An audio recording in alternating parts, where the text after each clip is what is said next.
Hello everyone. We are continuing on our lecture on garden, and we have been looking into the idea of garden mostly in the context of Mughal architecture. So today we'll be getting more into the tomb garden, and that is the first garden tomb that we find in South Asia, that is Humayun's tomb. So Humayun's tomb is a particular structure that we see that houses the tomb of Emperor Humayun, and it was built by Emperor Akbar in the 16th century. So Humayun's tomb was completed in around 1570, and we see that this is the first kind of tomb which was built at the center of this Shaharbagh garden. So as I have already shown you that there were this idea of bringing the hushed behisht plan in Persia, and then also that how this hushed behisht plan and the Shaharbagh plan, those were brought together.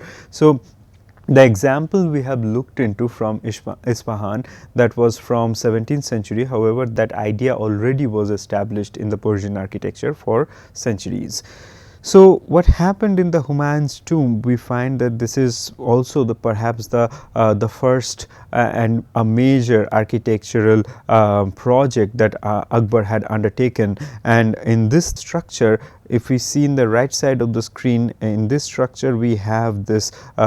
squarish garden, and the garden is also something that is walled, and then there are those gateways, right, that the gateways, those allow people into the garden. So all those trades that are already established for making a Shaharbagh garden planning, which was there in Agra, that was now being emphasized even more. Now we do not have a pathway here for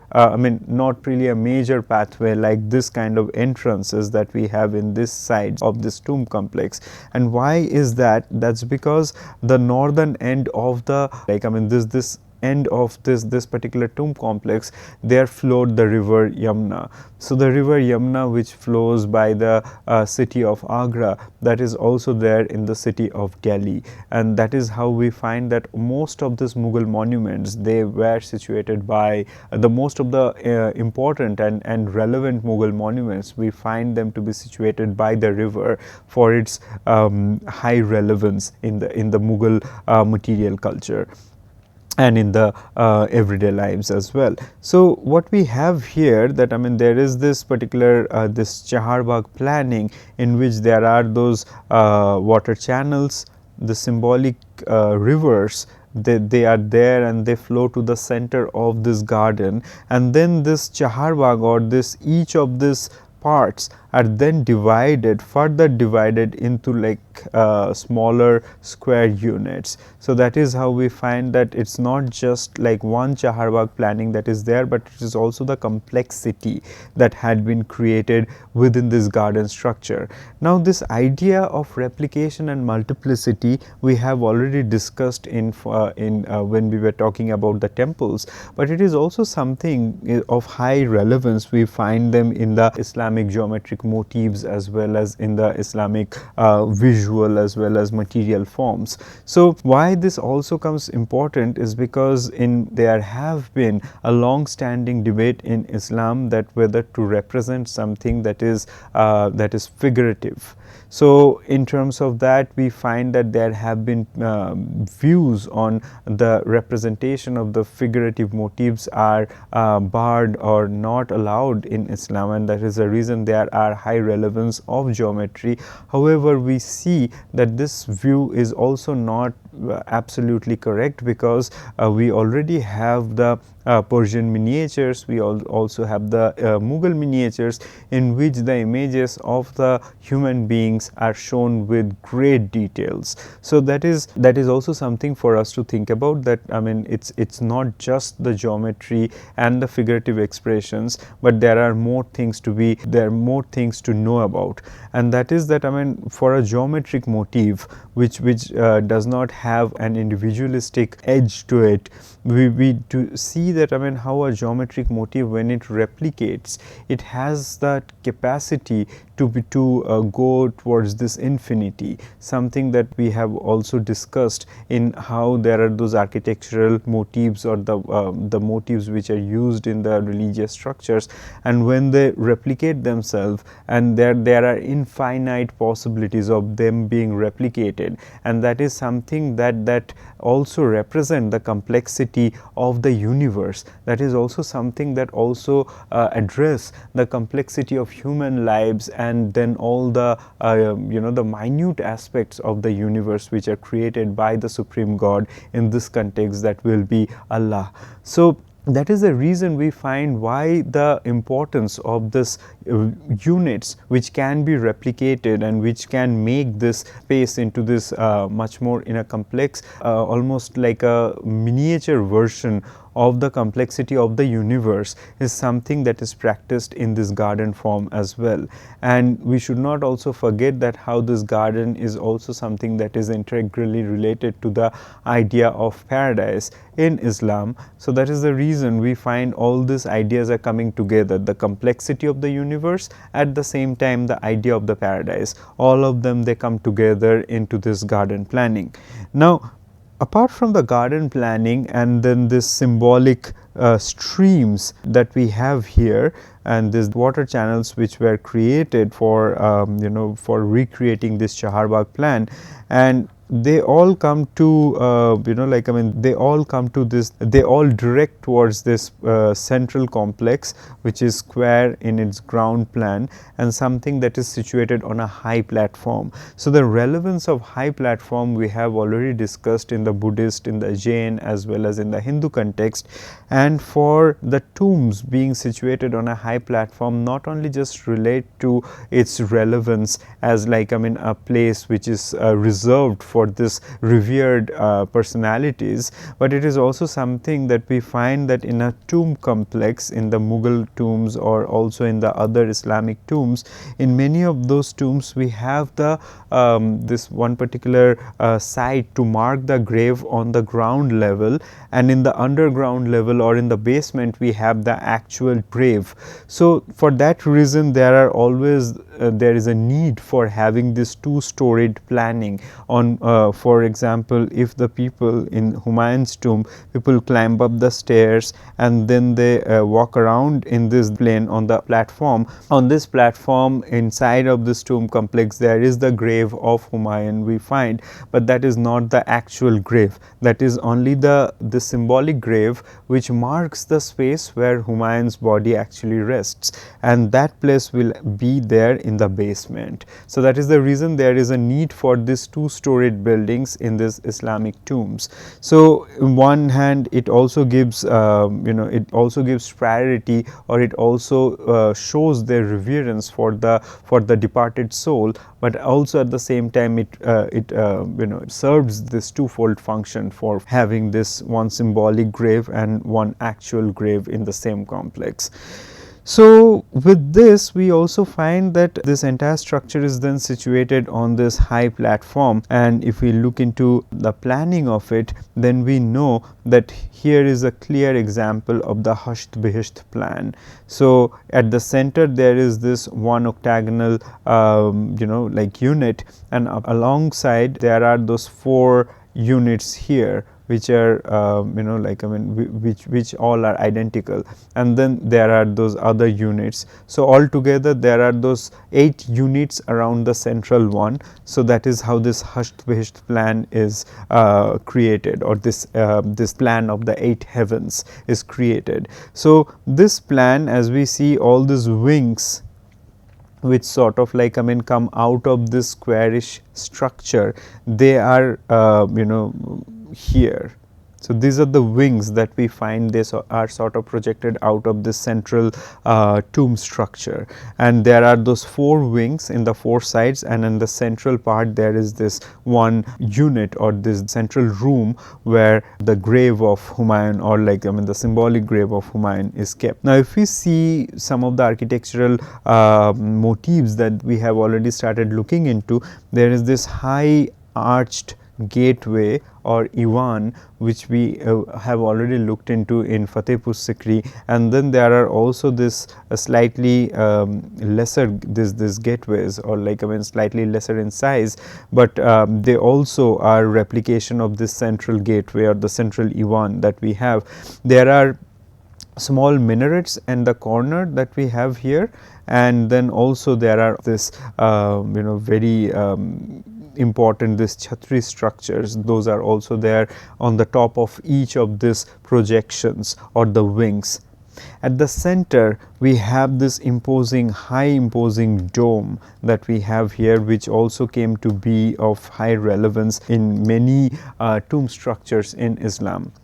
Now, talking about the dome, then what we find that this particular tomb structure is also covered, and then there are debates around the erecting a tomb in Islam, that if whether the tomb should be something that needs to be humble or like a tomb should be a place which shows the stature of royalty, because in some belief system we find within Islam that tomb needs to be something which is greeted by air, with rain, with sunlight, and that is the reason we also have open air tombs like the humble ones. But for the royalty or for the important people of the state, and in the in the state politics as well as in religion, we find that there are those covered tombs which almost become a space of reverence for these departed souls. So there have been this debate about whether to make these tombs grand or like there needs to be this humble tombs. So of course, for the economic and political power, we do not really see the Mughal emperors. They had their tombs to be really humble, except for Aurangzeb, whose tomb is really humble as compared to all his predecessors. Now, these are some of the shots of the interior that we have here from Humayun's tomb, and in Humayun's tomb we have this central space which is octagonal in its ground plan, something that is also there in this Hasht Bihisht plan that we have here. So this is something that we find that this octagonal ground plan is there, that is very evident in the interior of this of the Humayun's tomb. Now, this octagonal plan has also much relevance in the Islamic belief, because it has been believed that the seat of the God or Allah is also octagonal, and also this fabled throne of King Solomon had also been considered to be this octagonal, and that is the reason this octagonal shape we find to be being replicated in many architectural forms. For example, within the tomb structures, of course within the Hasht Bihisht plan, also even later on when we see some of the fabled the thrones, for example the peacock throne and so on of Shah Jahan,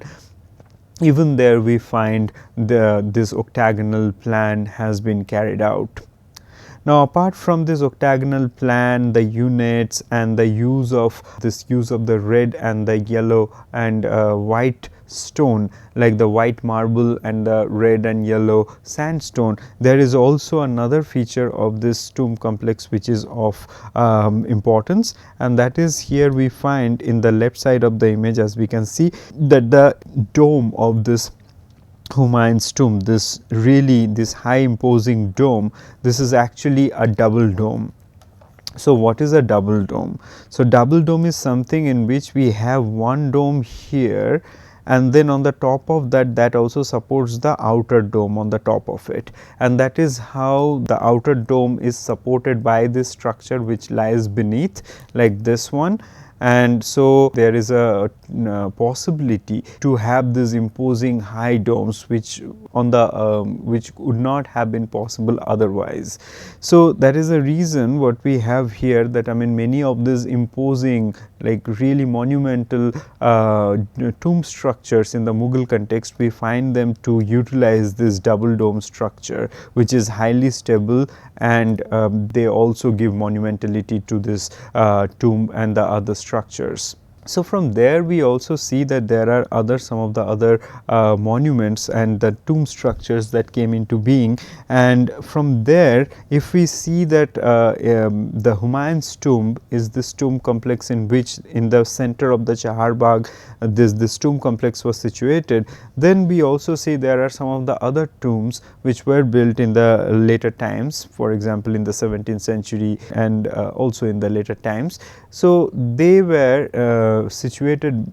they were sort of pushed further to the river. So one of the examples of that will be the tomb of Itimadud-Dawla, and who was the father of Nur Jahan. So actually, even though we call this tomb as Itimadud-Dawla's tomb, but here both Nur Jahan's parents, the graves of both Nur Jahan's parents are there. So after Akbar, we find that during the rule of Jahangir, Nur Jahan or Meherun-Nisa came into prominence, and she was one of the most celebrated Mughal women. So her parents were buried in Agra, and again by this in one of those riverfront gardens. And in this one we find that in this particular tomb complex, which is modest in size, however this is also a tomb which was started being built around 1630s, which was some 60-70 years later from when Humayun's tomb in Delhi was built. But here we find there was a complete shift in material, and from the use of this red and yellowish sandstone and selected use of marble, here we find that the sandstone was used for making the this high platform, and then the entire structure was made of marble. So in this one what we have that, I mean, and here in the right side we have detail of this tomb complex, in which we find that, I mean, this is perhaps the first Mughal monument or like the first Mughal tomb which was built out of complete marble, and within the marble walls we have this very intricate work that is called Parchinkari or the stone inlay work. And in stone inlay work we find that different shapes of the stones were carved and then they were inlaid onto this marble surface, and that is how this incredible amount of complexity was materialized onto this walls and onto the stone surfaces. And so in one hand, so this is the tomb structure that we have here. So the minarets in the Humayun's tomb, as we have seen, those were almost like those very narrow, thin symbolic minarets. They have become much more wider and really bulky in the tomb of Itimadud-Dawla, where we have this 4 really imposing minarets in the 4 corners of this tomb complex. And then at the center, instead of a dome, we have this tiered pavilion on the top of it, so which is also a difference from from Humayun's tomb. And as I have already said that, I mean, this is also situated within a garden and right beside the river Yamuna in Agra, in the vicinity of Agra. Now the other important part of this tomb complex, what we find there is that already from the Humayun's tomb and in Fatehpur Sikri and in the other Mughal palaces as well as in the tombs, we have this use of this incredible jali work, jali or perforation that we have here. So that is also something that is a characteristic feature of the Mughal stone work. So here in one hand we have this kind of work. When we see the inlay work has been carried out with utmost care and importance, and then there is also this jalis or the perforated windows, and these perforated windows are also they are based on how these geometric shapes can replicate themselves and how this multiplication, replication, they are carried out by, they are made into this material presence by the means of this these structures and they are not just there for decorative purpose, but they also allow light and air inside these complexes. So as we are looking into the site like Agra and Delhi, which are in the northern Indian plains, during summer these places can get really hot. So the ventilation, the air circulation within these closed structures are also very important, and this kind of jalis are, that is the reason they are very important part of this architecture in this part of the world. Now from there we move little further, that how this structures, they have also made a huge impact on the perhaps the pinnacle of the Mughal architecture, and that is the Taj Mahal. So Taj Mahal was started being built around some 15 years later than the Itimaduddaullah's tomb, which started in around 1630, and Taj Mahal started in the mid 1640s. So what we find here, that in the Taj Mahal, if you see the ground plan of it, and of course that, I mean, this tendency towards building the tomb complexes entirely out of marble that started with the Itimaduddaullah's tomb, that came into its full glory in Taj Mahal. Now Taj Mahal is a structure which was built by Mughal Emperor Shah Jahan, and as we know that, I mean, Taj Mahal is also a structure which is celebrated for Shah Jahan's wife Mumtaz Mahal, but there is more to it than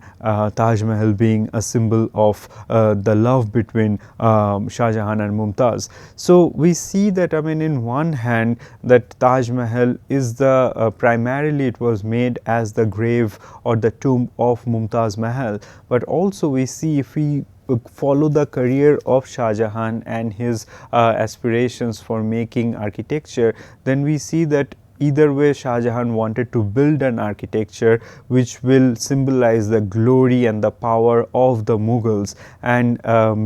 to take that further, he claimed that, I mean, the Hindustan has become the rose garden on earth, and that had happened during the time period of Shah Jahan. So this analogy about garden that came back again and again in how the Mughal rulers, they have implemented this garden planning or the metaphor of the garden in their architectural projects, as well as this in different kinds of this cultural aspects, as well as for planning, the city planning and so on. So what we find to be very specific about the planning of Taj Mahal, that Taj Mahal is a place which also sort of makes a intervention into what is the material world, what is the spiritual world, and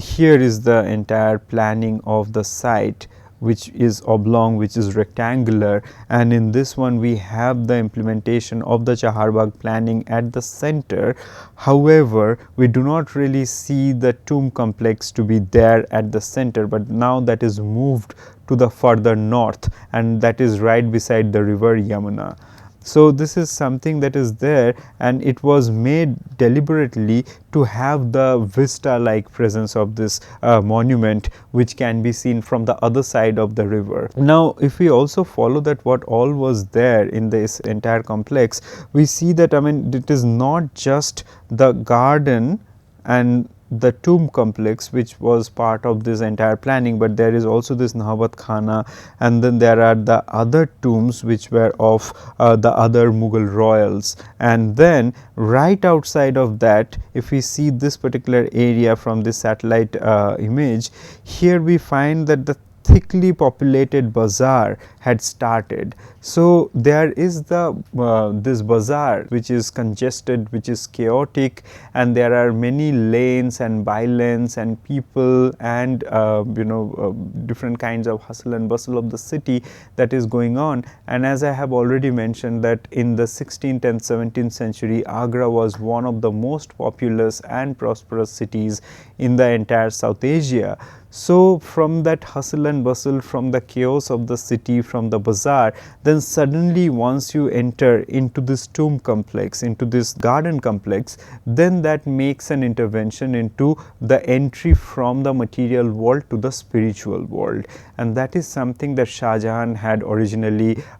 imagined, and that is also the reason why Abakok and some of the other art historians, we find them to have claimed that Shah Jahan might have built Taj Mahal either way, whether as a grave for his wife or to for other reasons. But his main ambition was to signify the power and the glory of the Mughals, and that is the reason he took this tremendous, this incredible architectural project to replicate the paradisiacal garden on the face of the earth. And that is also something with all these architectural projects, with this beautification, with transforming the land, then Shah Jahan could also claim that how Hindustan has become this rose garden under the rule of Shah Jahan. So some of the issues that we find in Taj Mahal are also, as I have already mentioned, that how there is a there are certain characteristic features of this structure, like the use of the high platform, and then those wings in four sides of from the central pavilion which were there in Humayun's tomb, and this high imposing dome. All those features we can find them to be already established in the Mughal architecture. And in Taj Mahal we have, there are those four minarets in four corners of this building. So these minarets also, they sort of balance the this imposing architecture at the center, which sits in the onto this high platform. And so this vertical growth of these minarets, they also make a balance between the central tomb complex and then, like, what is there in the sides. So apart from that, we also have two other architectural complexes in the two sides of Taj Mahal, and that is, one is a place for people to stay there, and another is a mosque. And we have already discussed how a mosque or a prayer hall around the tomb complex is also something that is of high relevance, because there the devotees would offer prayers for the departed soul as well as for during the communal gatherings. So those things to be very much part of the Taj Mahal complex that we find here. Now the other thing that we also have here is the use of this parchinkari or meenakari on stone, and we find that there are different kind of geometric as well as this floral motifs which were brought in, and they were continued as part of this the decoration of the tombs. Now this, as I have already mentioned, that how this idea of this different kind of stonework, for example jali, and then like parchinkari or the stone inlay work, and this low relief works on stone, all of them, they come together in the Mughal monument. And then this symbolism of the garden, that also played a very important role if we also see the graves of both Shah Jahan and Mumtaz, for example here. And here in the graves, these are incredibly ornamented, and then they are meticulously made, these graves. And these graves, we do not really have much of inscriptions to praise the Lord or to offer solace and or prayers for their afterlife, but we see there are different kind of motifs of the plants and flowers and creepers, and basically it's also a symbolic representation of a garden within the tomb, and this is the garden of paradise that had been depicted through the visuals in this tomb complex. So in other words, we find that how this idea of the garden, it's not just in the physical space but also as a symbol that came into the imagery that was used in Taj Mahal. And so bringing the philosophy, symbolism, and then the political power of the Mughal, as well as this grand planning which comes from Persian as well as Indian sources, for all those reasons we find that Taj Mahal to be one of the most celebrated architecture done during the Mughal time period. Thank you.